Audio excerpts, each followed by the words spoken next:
When I say the word Nicktoon, what's the first show that comes to your mind? Aside from SpongeBob SquarePants, that's cheating. For me at least, that would be The Fairly Odd Parents and The Adventures of Jimmy Neutron, Boy Genius. Can you really blame me? Aside from the Sponge, The Fairly Odd Parents and Jimmy Neutron were some of Nickelodeon's biggest hits of the time. Their merchandise was everywhere, on backpacks, lunchboxes, books, toys, and so much more. Sure, they never got rectal thermometers like SpongeBob did, but I'm pretty sure they were close. In all seriousness, given the fact that these two were very big hits, it's no wonder that they ended up crossing over not once, not twice, but thrice. That means 3 times. The Jimmy Timmy Power Hours, numbers 1, 2, and 3, because that's all there are. People seem to be pretty divided on these specials. Some people either love them, some people hate them, and some forget they even exist. And I'm kind of all 3 of them. For a long time, I completely forgot about them. But then when I was rewatching Jimmy Neutron for the every episode of Jimmy Neutron Ranked video, by the way, go check that out in case you haven't, I decided to actually skip them because I didn't consider them part of the Jimmy Neutron lineup. Partially because they're not actually part of the lineup, and also because, well, we'll get to that when we get to part 2. But now, thanks to Leaf Razor's Patreon raffle win, we are going to cover the Jimmy Timmy Power Hours. And this is the part of the review where I normally say something like, if you would like your idea for a Media Mementos review to get made, then consider donating to our Patreon, link in the description below. But I'm not gonna say that, even though I technically just did. More on that at the end. And now, let's take a look at the decline of the Jimmy Timmy Power Hours. Now that I think of it, that title's a bit of a spoiler, but let's not dwell on that. Let's enjoy the video. Or not.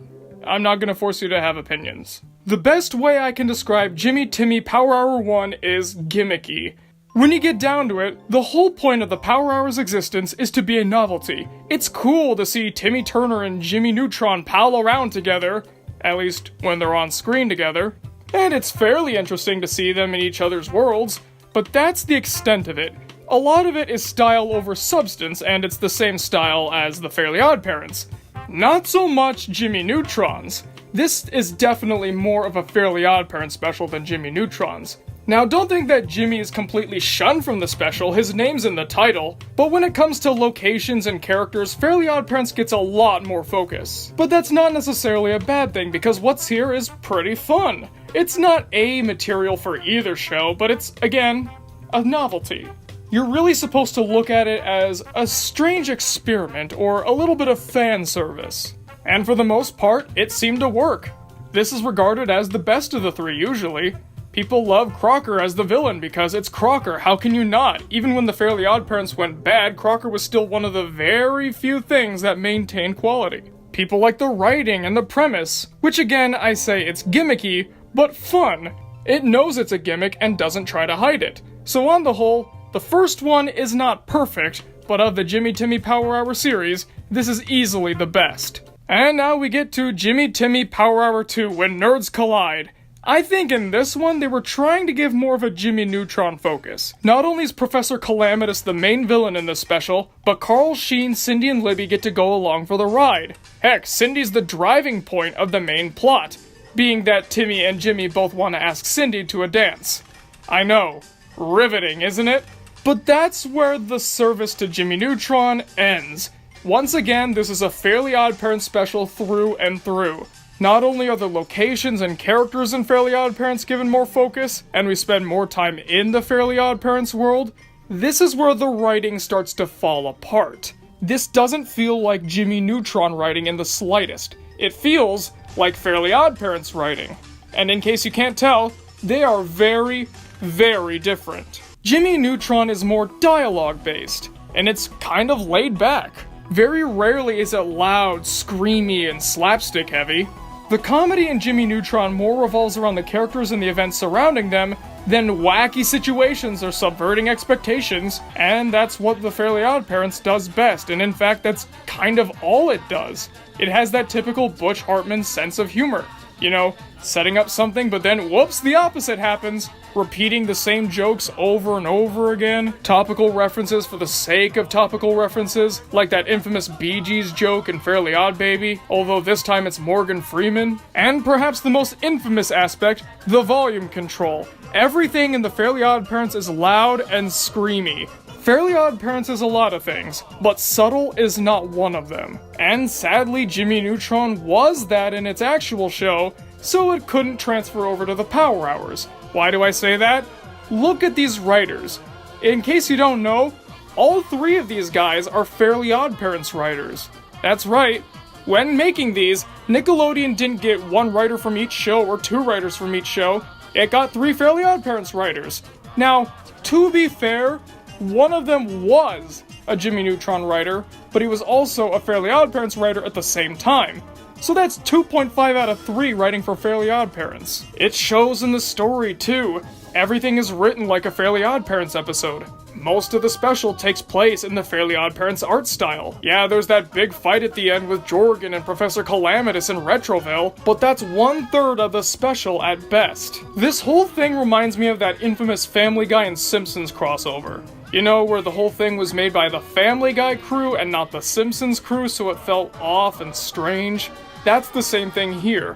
Yeah, some of the jokes are funny, but oftentimes they don't feel natural coming from the likes of the Jimmy Neutron cast. The story also feels like, whoops, we gotta have that gimmick again. You know, the first one was such a big hit, let's do it again, but slightly different, that way we don't get bad reviews. They pull the same, what, we're bulgy in 3D, or what, we're flat in 2D gags that they had in the last one. And for the most part, the story feels kind of forced. I felt like it wrapped up just fine at the end of the first one, but here we go again with a sequel that doesn't continue anything and doesn't change the story in either show. This one's also a gimmick, but unlike the first one, it's not as fun. I wouldn't call it bad, but I wouldn't call it good either. It's a thumb to the side, a middle of the road, a 5 out of 10. It may have its flaws, but it's also got a couple upsides to it. But the same thing cannot be said about the third one. The Jimmy Timmy Power Hour 3, The Jerkinators. This one was not very well received. Everyone I've talked to says that this one is easily the worst. And even when I was younger and this one first came out, I wholeheartedly agreed. And I still do to this day. First of all, let's address the elephant in the room. The biggest criticism that the Jerkinators gets, or shouldn't it be get because it's plural? Who cares? This is not a crossover. This is a Fairly Odd Parents episode that happens to have Jimmy Neutron characters, and that is absolutely the case. I think Retroville gets at most 5 minutes of screen time.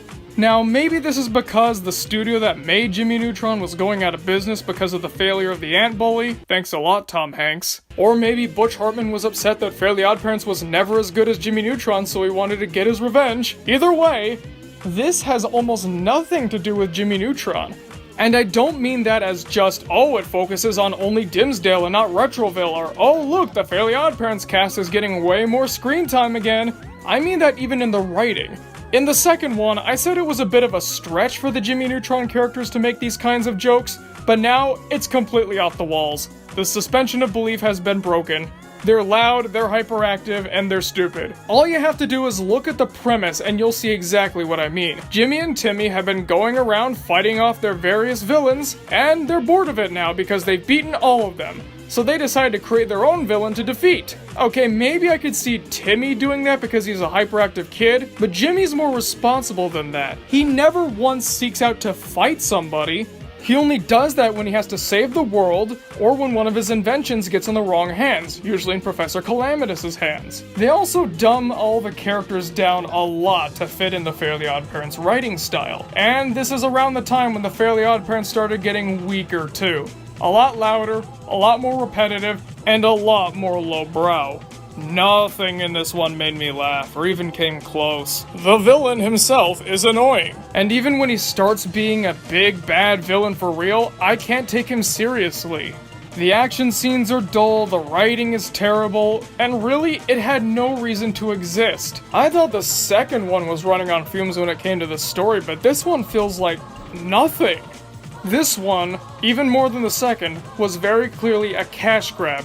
trying to bank on the big success of the first one, which by now had already passed. And sad to say, this is technically the last we saw of Jimmy Neutron on TV. By now, the show had already finished airing its episodes. This was not the send-off that the boy genius deserved. Sad to say, but I think that Chrysler car commercial was a better send-off for Jimmy, Carl, and Sheen than this was. And sure enough, people didn't like it at the time for exactly the same reasons I said. And honestly, I think that about sums it up here. The first one may not have been perfect, but it was excusable because it was supposed to be a fun little thing. But then they kept going and going with it. It took what was supposed to be a one-off fun little outing and stretched it beyond all repair. To be honest though, I'm not surprised. Remember, this was mostly handled by Butch Hartman and his crew. And what do we know about Butch Hartman? He can't let something die. Remember how the Fairly OddParents just kept going and going? Just take a look at Fairly OddParents or Danny Phantom and look at the seasonal rot they went through. See what I mean? That's the same thing that happened with the Power Hours. Started off as a fun outing, but then became tired, dull, and yes, flat. Well folks, thanks for watching the video. Do you guys agree with me on my views? What's your favorite Power Hour? Comment below and let me know because I'm always excited to hear what you guys have to say. And now, addressing that intro. The reason I didn't say to donate to the Patreon is because at the end of this month, we will be closing the Patreon. It's simply a service that we no longer wish to use. So that means, yes, no more raffle reviews. We are still going to do the podcast, but we're going to come up with the topics a different way instead. All of the raffles that we have decided up until now will be honored, but there will be no new ones beyond this point. So if you've already won a raffle by this point, then congratulations, we're still doing it. And you're one of the last people to ever be getting one. Sorry folks if you had plans on donating, but simply put, we're moving on from it. But don't worry, we're still going to be making new reviews every week. Thanks for watching everyone, I'll see you guys next time.